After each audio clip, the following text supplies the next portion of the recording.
یہ کوئی معمولی کہانی نہیں ہے، یہ صرف ایک نبی کی زندگی کا قصہ نہیں بلکہ صبر، حکمت، پاک دامنی اور تقدیر کا سب سے بڑا سبق ہے۔ اور اس عظیم قصے کی شروعات ہوتی ہے ایک معصوم بچے سے۔ حضرت یوسف علیہ السلام حضرت یعقوب علیہ السلام کے چھوٹے سے بیٹے تھے۔ حضرت یعقوب علیہ السلام خود اللہ کے نبی تھے اور حضرت ابراہیم علیہ السلام کی پاک نسل سے تھے۔ یوسف علیہ السلام بچپن ہی سے اپنے بھائیوں سے میں الگ نظر آتے تھے۔ ان کے چہرے پر ایسا نور تھا جو بنا بولے ہی دلوں کو اپنی طرف کھینچ لیتا تھا۔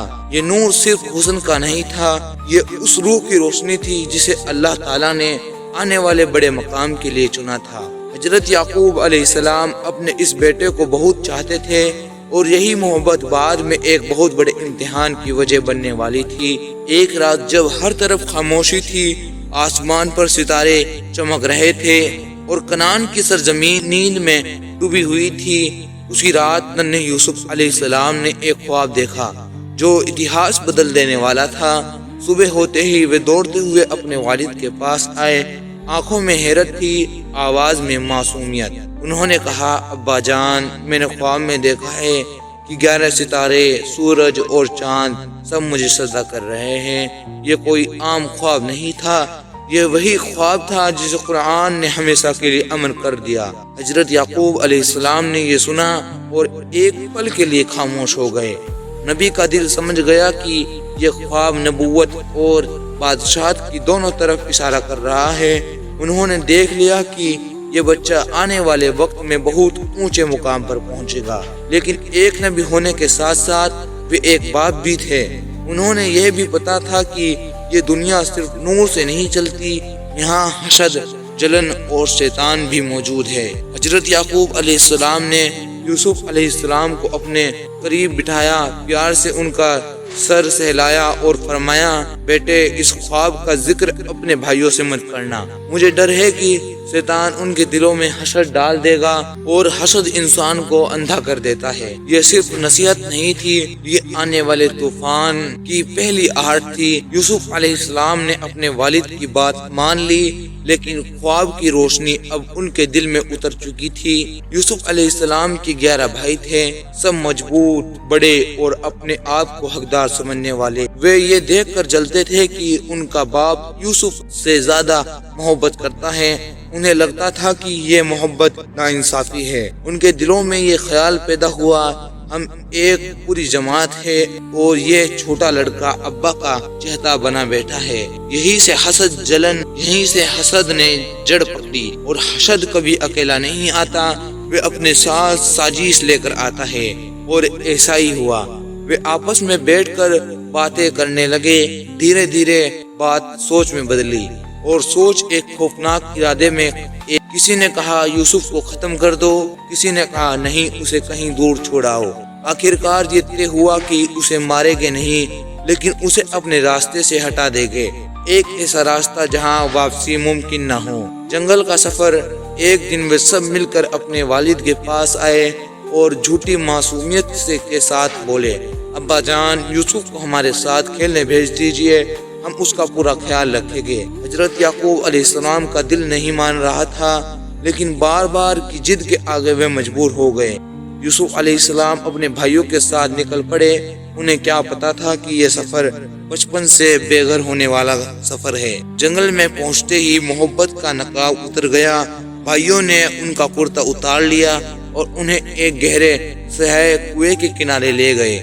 یوسف علیہ السلام نے گھبرا کر پوچھا، بھائیو، یہ کیا ہو رہا ہے؟ یہ آپ کیا کر رہے ہیں؟ لیکن حسد بھرے ہو چکے دلوں میں کسی سوال کی کوئی جگہ نہیں ہوتی۔ اور پھر ایک معصوم بچہ اندھیرے کنویں میں گرا دیا گیا۔ جسے لمحے یوسف علیہ السلام کنویں میں گر گئے، اس لمحے صرف ایک بچہ اندھیرے میں نہیں گیا، انسانی ظلم کی حدیں سامنے آ گئی۔ چاروں طرف سیاہی تھی، اوپر سے آتی ہلکی تھی روشنی، نیچے گہراتا ہوا سناٹا، نہ کوئی آواز، نہ کوئی سہارا، نہ کوئی مدد، بس ایک معصوم بچہ بچہ اور اس کا رب۔ یوسف علیہ السلام کنویں کی دیوار سے لگ کر کھڑے ہو گئے۔ دل کانپ رہا تھا مگر زبان پر شکوہ نہیں تھا، کیونکہ نبیوں کے دل حالات سے نہیں ٹوٹتے، وہ اللہ سے جڑ کر مضبوط ہو جاتے ہیں۔ کنویں میں اللہ کی رحمت، یہ عام کنواں نہیں تھا، یہ اللہ کی قدرت کا میدان بن چکا تھا۔ قرآن بتاتا ہے کہ اللہ نے اسی وقت یوسف علیہ السلام کے دل میں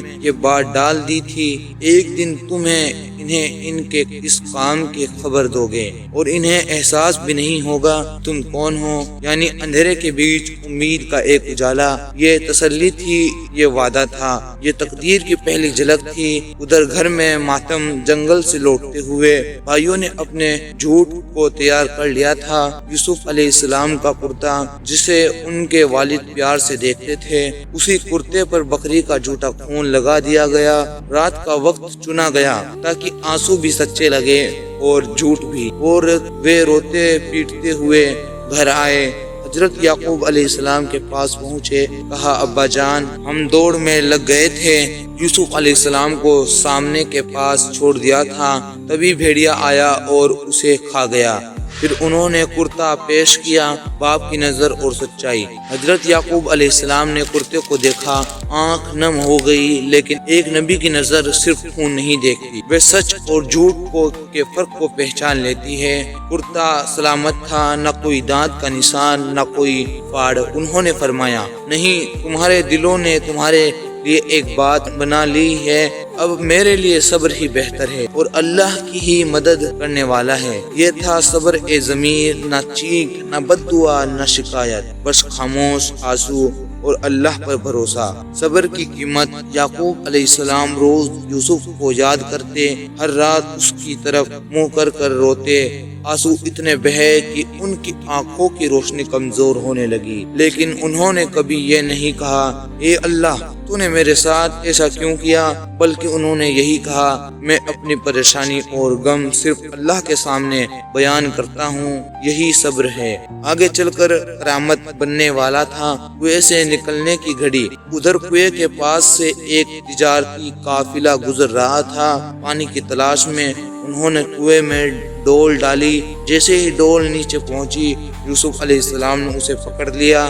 جب انہیں باہر نکالا گیا قافلے والا چلا اٹھا، خوشخبری خوشخبری، یہ تو ایک لڑکا ہے۔ انہوں نے یوسف علیہ السلام کو اپنا مال سمجھ لیا، یعنی انسانوں نے پھر غلط کیا، لیکن اللہ نے وہی راستہ چنا جس سے تقدیر آگے بڑھے۔ مصر کی طرف پہلا قدم۔ یوسف علیہ السلام کنویں سے تو نکل آئے، لیکن اب آزادی سے بھی دور ہو گئے۔ انہیں غلام بنا کر مصر لے جایا گیا۔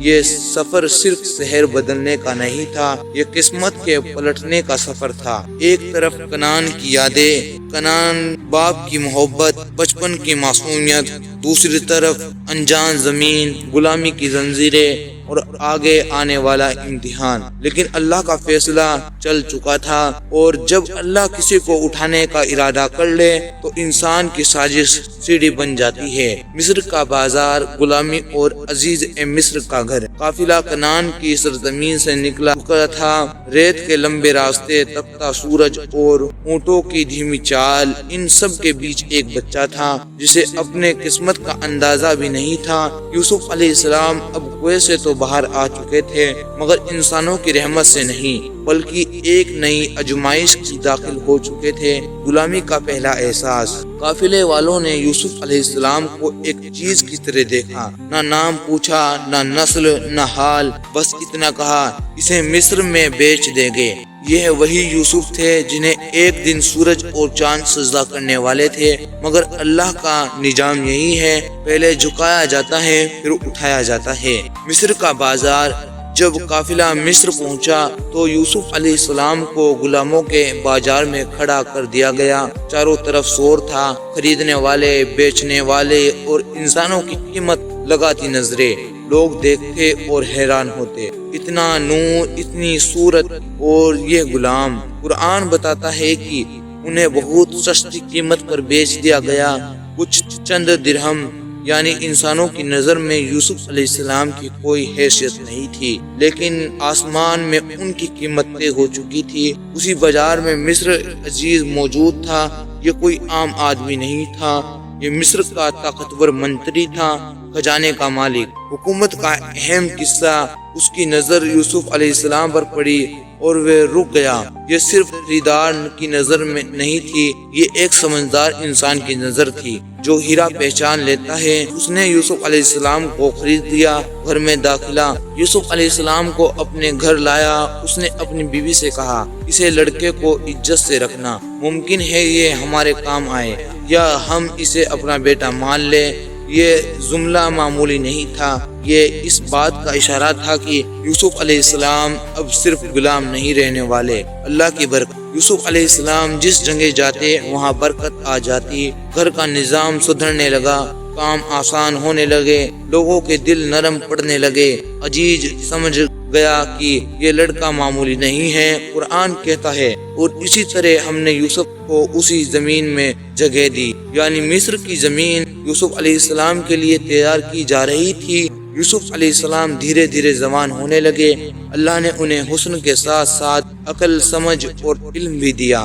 وہ صرف خوبصورت نہیں تھے، وہ سمجھدار، سنیمی اور اللہ سے ڈرنے والے تھے۔ یہی وجہ تھی کہ گھر کے لوگ ان پر بھروسہ کرنے لگے۔ ایک خاموش نگاہ، لیکن ہر نظر پاک نہیں ہوتی۔ عزیز کی بیوی زلیخا یوسف علیہ السلام کو دیکھتی تھی، پہلے حیرت سے، پھر پسند سے اور پھر خواہش سے۔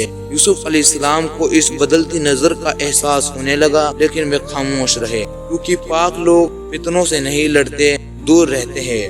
آنے والا طوفان یوسف علیہ السلام نہیں جانتے تھے کہ وہ یہ خاموش نگاہ ایک دن زندگی کی سب سے بڑے آزمائش بننے والی ہے، ایک ایسا امتحان جو حسن، جوانی اور اکیلے پن سے جڑا ہوگا، اور یہی امتحان انہیں آسمان کی نظروں میں اور اونچا کر دے گا۔ نفس امتحان، پاک دامنی کی جیت اور قید کا فیصلہ۔ وقت کے ساتھ ساتھ یوسف علیہ السلام جوان ہو چکے تھے۔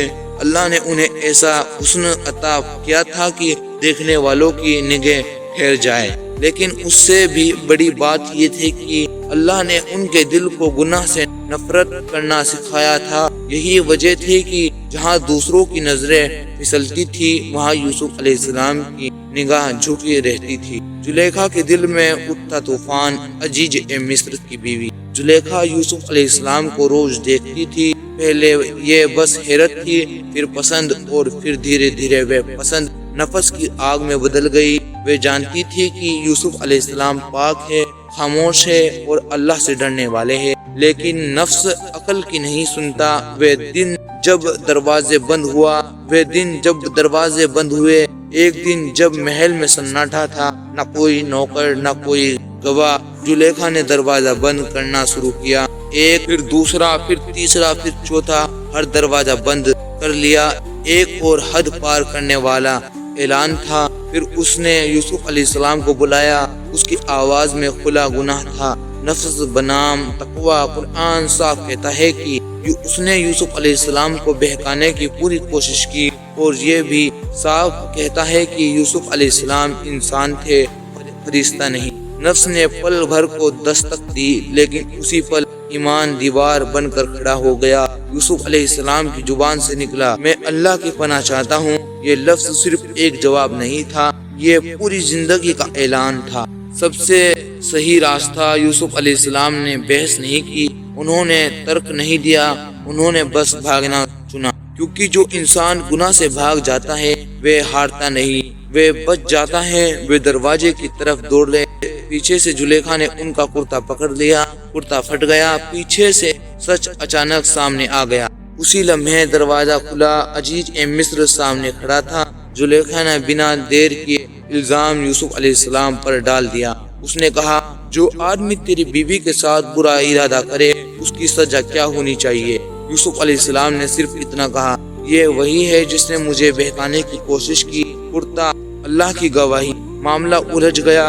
تبھی اللہ کی طرف سے ایک گواہ سامنے آیا۔ کہا گیا، اگر کرتے آگ سے پھٹا ہے تو یوسف گنہگار ہے، اور اگر پیچھے سے پھٹا ہے تو عورت جھوٹی ہے۔ کرتا دیکھا گیا، وہ پیچھے سے پھٹا تھا، سچ چیخ رہا تھا، سب ثابت، پھر بھی سزا عزیز سمجھا گیا۔